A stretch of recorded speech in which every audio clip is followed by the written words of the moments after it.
Selamat datang kembali di kelas online React Native bersama saya Prawito Hudoro. Pada materi kali ini kita akan mempelajari bagaimana cara menginstal Redux dan juga setup Redux beserta Redux tangnya. Kalau kita melihat flow sign up pada aplikasi kita bisa melihat bahwa ketika kita proses memasukkan data pertama yaitu full name, email address, dan password, kemudian kita masih memerlukan data yang lainnya, yaitu phone number, address, host number, dan juga city. Dan field-field ini, kalau kita melihat REST API yang ada, pada endpoint register di sini, semua dikirim hanya dalam satu endpoint, yaitu endpoint register. Berarti, kita perlu mengumpulkan seluruh form ini dari dua halaman yang berbeda. Nah, untuk menghandle hal tersebut, memang kita bisa menggunakan banyak cara. Contoh, kita bisa mengumpulkan dulu form di halaman sign up ini, kita simpan, kemudian kita kirim menjadi parameter, kita kirimkan melalui navigation, dapatlah di halaman address. Kemudian di address kita tambahkan lagi dengan form yang ada di page address. Setelah digabungkan, barulah kita lanjutkan proses register, memanggil API registernya. Namun jika kita melakukan hal tersebut, cukup merepotkan karena kita harus mengirim-ngirim parameter. Maka dari itu, kita bisa menggunakan skema yang namanya State Management Global. Nah, di sini kita tidak menyimpan lagi state ini dalam sifatnya lokal, tapi kita simpan dalam state yang global. Di mana ketika kita menerapkan sistem state global, maka dimanapun halamannya kita bisa mengakses data yang kita simpan di dalam state tersebut. Untuk lebih detail tentang pemahaman apa itu Redux, apa itu state management, saya sudah menyediakan video di channel YouTube saya. Kalian bisa melihatnya di dalam playlist React di bagian state management global. Salah satunya menggunakan Redux. Baik, karena Redux ini akan kita gunakan, maka kita akan coba menginstal dan bagaimana membuat setup Redux di dalam project React Native kita. Untuk menginstal seperti biasa, kita akan perlu menjalankan yarn add, Redux, dan juga Redux tang. Nah, di sini opsional untuk Redux tang ini, ketika kita akan menggunakan Redux sebagai media untuk action creator pemanggilan API, itu kita sangat cocok menggunakan Redux tang. Karena Redux tang ini support untuk asynchronous function. Sedangkan Redux saja itu hanya state manajemennya. Jadi, saya menginstal dua paket sekaligus dengan cara yarn add Redux spasi Redux tang. Boleh dalam dua step juga boleh. Contoh yarn add Redux dulu, kemudian kalau sudah selesai baru yarn add Redux tang. Kedua hal tersebut sama-sama boleh. Oke, kita install dulu. Baik, semuanya telah selesai. Lagi-lagi, kalau package tersebut hanya bersifat JavaScript, kita tidak perlu merestart dan menginstal ulang aplikasi kita. Karena secara default, ketika kita install package tersebut, langsung bisa kita gunakan. Baik, selanjutnya kita akan melakukan setup untuk Redux. Yang pertama, di dalam Redux tersebut, kita akan menggunakan folder.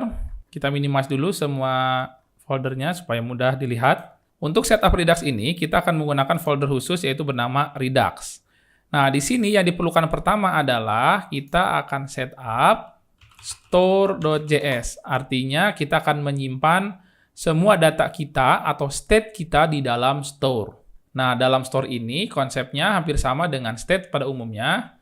Pertama, kita hanya memerlukan pembuatan sebuah variabel bernama store, di mana store ini kita akan membuat create store yang diimport dari Redux. Nah, seperti ini.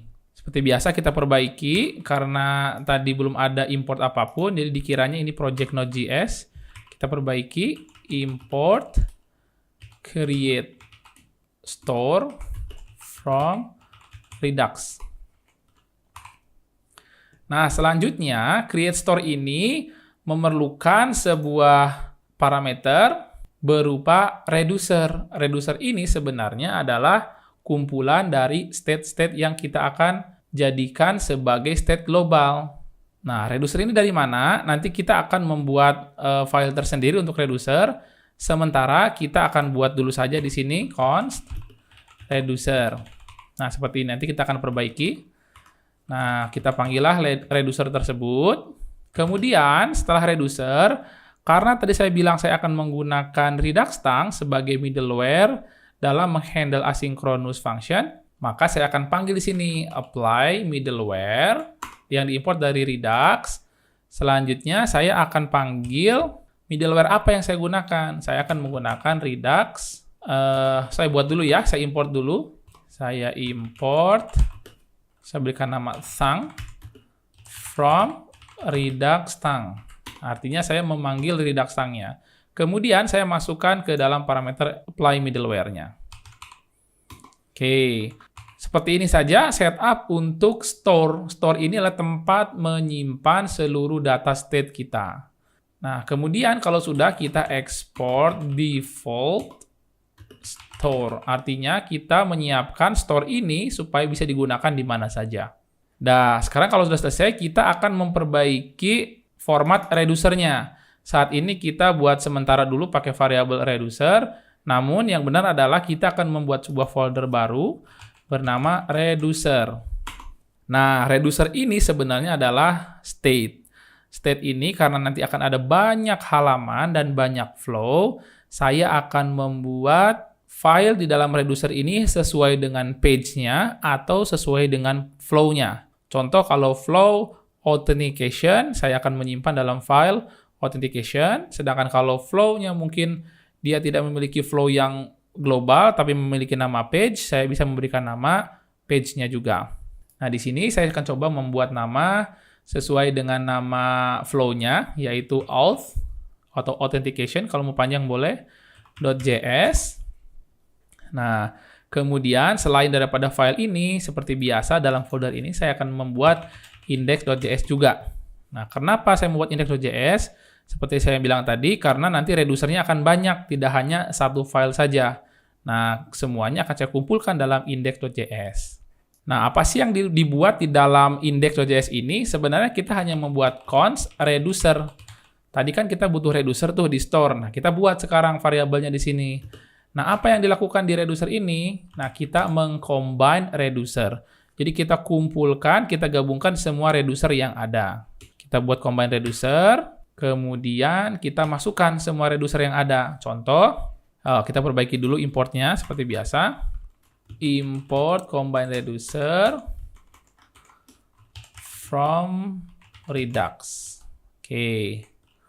Nah, setelah kita import, kemudian kita akan memerlukan reducer ada apa aja di sini nih. Nah, reducernya bisa ada banyak nanti, tinggal kita masukkan saja. Contoh nanti kita akan mempunyai import auth from auth. Nah, contohnya nanti kita akan mempunyai reducer bernama auth. Atau mungkin kalau biar lebih jelas, kita bisa menambahkan reducer di belakangnya, atau auth reducer. Sehingga nanti ketika kita panggil tidak bingung. Nah, auth reducer ini tinggal kita masukkan ke dalam sini. Nah, seperti ini. Mungkin biar sebagai contoh, kita juga akan membuat nanti yang pastinya biasanya dipakai adalah global.js. Nah, ini untuk global reducer. Gimana cara manggilnya? Sama saja.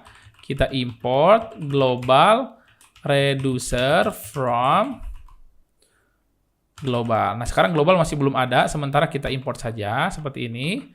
Kemudian kita masukkan ke dalam global reducer. Nah, jadi kita sudah memiliki dua reducer, atau kasarannya kita sudah memiliki dua state global, yaitu auth reducer dan juga global reducer. Nah, setelah kita membuat variabel seperti ini, kita tinggal export juga. Export default reducer. Nah, sehingga kita bisa menggunakan reducer sekarang nih. Cara menggunakannya tinggal kita panggil di sini, kita remove.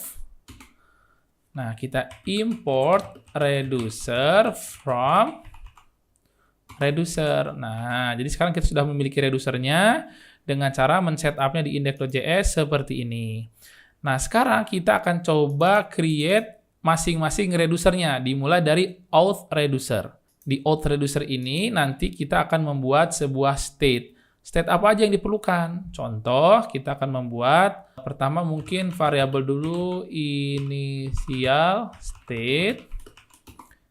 Nah, mungkin nanti kita akan membuat state untuk register mungkin kita buat lebih pendek ya, init state register. Nah, di sini apa aja yang perlu disiapkan? Saya mau membuat state untuk register itu, kalau kita masuk ke halamannya, nanti ada full name, default value-nya string kosong, kemudian ada email address, default value-nya juga string kosong, kemudian password, string kosong juga. Nah, kita akan cocokkan dengan API-nya. Nah, kalau kita lihat, ternyata bukan full name ya, jadi hanya name, email, password, password confirmation. Nah, berarti ini kita ganti menjadi name, ini menjadi email, password, kemudian password confirmation, address, city, host number,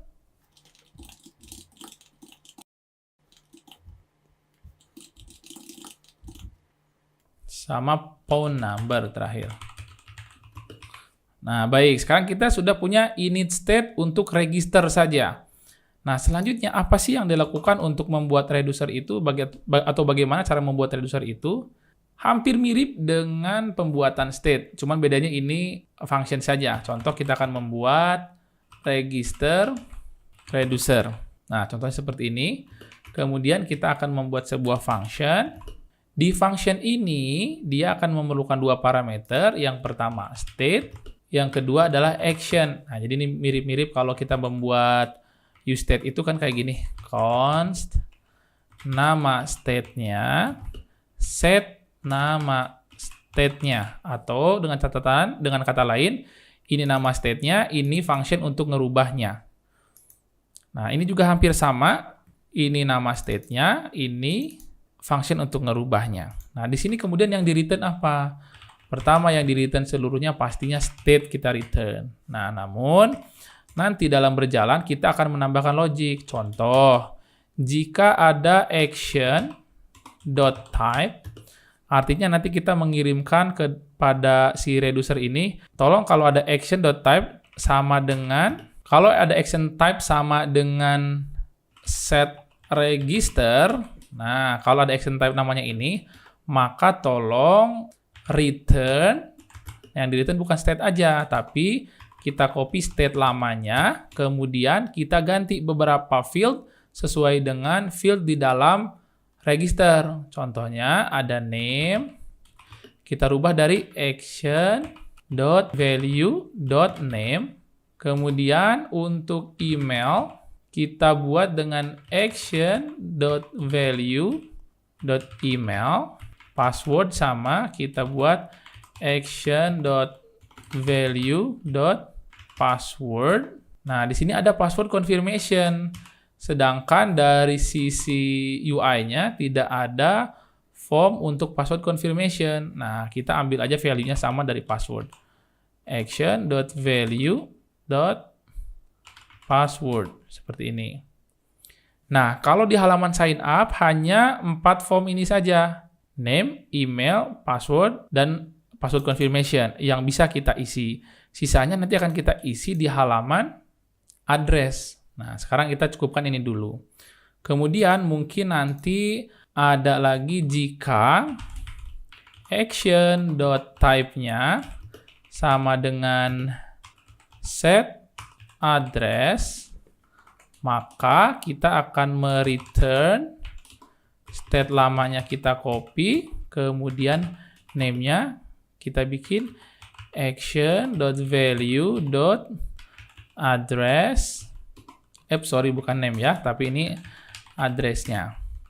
Kemudian di sini di city-nya kita isi juga action.value.city, host number kita isi action.value.host number, kemudian phone number kita isi juga action.value.phone number.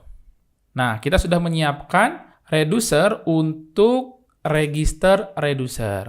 Kemudian kita juga bisa menyiapkan reducer yang lain untuk halaman login contohnya. Nah, setelah ini Kita juga bisa membuat untuk global reducer. Contohnya kita membuat sampel juga. Kita akan buat const init global state. Nah, ada apa aja global state? Contoh, mungkin kita bisa membuat global error dengan beberapa state. Contohnya is error. Is error itu apakah sedang ada error? Kalau error, kita memunculkan nanti snack bar contohnya. Kalau iya, kita tulis di sini true. Kalau enggak, kita tulis false. Defaultnya kita buat false. Kemudian mungkin kita akan membuat message. Atau pesan errornya apa? Mungkin sementara singkat tulisannya error aja dulu. Nah, seperti ini. Nah, ini global state yang mungkin nanti akan kita gunakan. Sekarang kita buat hal yang sama, yaitu global reducer. Fungsinya sama, menerima parameter state dan juga action. Kemudian kita buat arrow function dan akan mereturn state untuk versi awalnya. Sekarang kita bikin logic juga sama. Jika action.type-nya sama dengan set error, maka akan ada logic untuk merubah return-nya menjadi, kita copy state lamanya, kemudian kita rubahlah is error-nya menjadi action.value. Jadi apapun yang dikirimkan dari action.value.isError menjadi value-nya. Kemudian untuk message-nya, dia akan menerima dari action.value.message. Baik, sekarang kita sudah memiliki global reducer dan juga auth reducer. Lalu apa yang dilakukan? Yang dilakukan adalah kita melakukan export untuk function reducer kita. Nah, ini kita remove dulu. Kemudian kita buat saja sini export. Artinya, si function register reducer ini bisa dipanggil dari mana saja. Di global reducer juga sama, kita buat di sini export global reducer. Baik, kalau ini udah, kita akan panggil dia di dalam reducer ini. Nah, sehingga yang di sini kita ganti, tidak lagi auth reducer, kita panggilnya adalah register reducer yang diimport dari auth. Kemudian ini juga menjadi global reducer dengan kurung kurawal. Kenapa kurung kurawal? Karena yang kita lakukan adalah export, bukan export default. Baik, sekarang kita sudah punya di sini reducernya. Nah, register reducernya belum kita import di sini untuk pengganti auth reducer tadi. Nah, sekarang kita udah punya register reducer dan juga global reducer. Baik, kalau sudah ini bisa kita gunakan di dalam store. Nah, store sekarang sudah memiliki reducer nih. Reducernya sudah simpan di sini, berarti sudah siap semua untuk setup-nya. Selanjutnya, setelah kita setup di bagian store ini, kita akan coba gunakan di dalam aplikasi kita. Nah, caranya gimana? Kita akan panggil di app.js ini sebuah setup untuk pemanggilan Redux. Caranya, kita akan panggil di sini provider. Nah, provider ini nanti akan diimport dari React Redux. Nah, berarti dari package kita ada yang belum terinstall nih. Kita kelewatan, ada yang React Redux belum terinstall. Kita install dulu. Yarn add React Redux. Jadi ini package spesifik Redux untuk React-nya. Karena Redux ini bisa digunakan tidak hanya di React, bisa di Vue, bisa di Angular, bisa kita gunakan di mana saja. Sehingga ada package spesifik lagi untuk memudahkan kerja kita di React, yaitu React Redux. Oke, setelah terinstall, kita akan memasukkan router ini ke dalam provider. Karena si provider ini harus ngebungkus semua aplikasi kita. Setelah itu, kita akan sediakan store di sini. Nah, store ini akan berfungsi sebagai value yang dikirimkan ke semua halaman. Store ini didapat dari mana? Didapat dari store yang tadi sudah kita setup di dalam Redux Store. Nah, sudah kita import store from Redux Store. Baik, kalau sudah seperti ini, kita simpan. Redux sudah ada di dalam project kita. Oops, di sini ada error. Reducer, register reducer, return undefined. Nah, artinya kita coba cek di dalam Redux kita di register reducer, yaitu di auth, Nah, kita lupa tidak menggunakan initial state-nya di dalam state. Harusnya kita berikan default dulu di sini sama dengan init state register. Nah, sama halnya di global juga kita siapkan initnya global state. Baik, kita simpan. Baik, sekarang sudah tidak ada error. Tadi kita kelewatan untuk menginisialisasi state awalnya, karena state awalnya kan nggak boleh kosong. Baik, sekarang sudah kita set up di provider ini store-nya. Nah, sekarang kita sudah bisa menggunakan store-nya. Contoh, saya mau memunculkan status sekarang lagi error atau tidak. Nah, kita akan masuk ke halaman sign up di sini, di pages. Di sign up ini, saya coba akan munculkan status error atau tidak, atau kita munculkan message error-nya apa. Cara pemakaian Redux itu sangat mudah. Kita bisa menggunakan use selector. Kita import dulu use selector yang kita import dari React Redux. Nah, kemudian use selector ini kita jadikan state di dalam komponen kita. Contoh, saya akan menjadikan nama state-nya global state.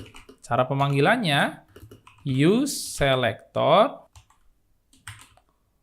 state row function. Nah, state seperti ini. Nah, hanya saja kalau seperti ini kita konsol. Nah, kalau kita konsol, kita lihat. Nah, isi dari globalnya itu ada dua objek. Pertama global reducer, yang kedua register reducer. Sesuai dengan yang kita buatkan di dalam reducernya. Di sini dalam reducer kita membuat register reducer dan juga global reducer. Ini menjadi state globalnya yang dibungkus menjadi sebuah objek. Hasilnya pun sama. Di sini hasil dari state itu ada global reducer dan juga register reducer di sini. Nah, yang saya mau pakai di halaman sign up ini hanya global state-nya saja, bukan keseluruhannya. Sehingga bisa kita spesifikkan di sini, kita ambil hanya yang global reducer-nya saja. Jadi kalau kita simpan lagi, nah, sekarang yang global itu nilainya hanya is error dan message. Yang ini tidak ikut. Nah, jadi lebih spesifik lagi. Selanjutnya saya bisa menggunakan nih sekarang global state-nya ini. Contoh, saya mau tahu kondisi lagi error atau enggak. Nah, kita bisa menambahkan mungkin sampel saja. Di sini kita panggil text. Nah, di text ini untuk memunculkan statusnya sekarang lagi error atau enggak. Nanti kalau error dia muncul true, kalau tidak error munculkan false. Kita buat global state-nya dot is error. Nah, kalau kita simpan, ini tidak nampak karena dia seolah-olah memunculkan true atau false. Kita tambahkan dia menjadi sebuah string ya. Seperti ini, kemudian kita buat kurung kurawal. Tambahkan $, tambahkan juga status error (2). Nah, kita simpan. Nah, statusnya yang sekarang masih undefined. Nah, kita coba cek global state dot is error. Oh, ini belum kita spesifikan di sini. State dot global reducer ya.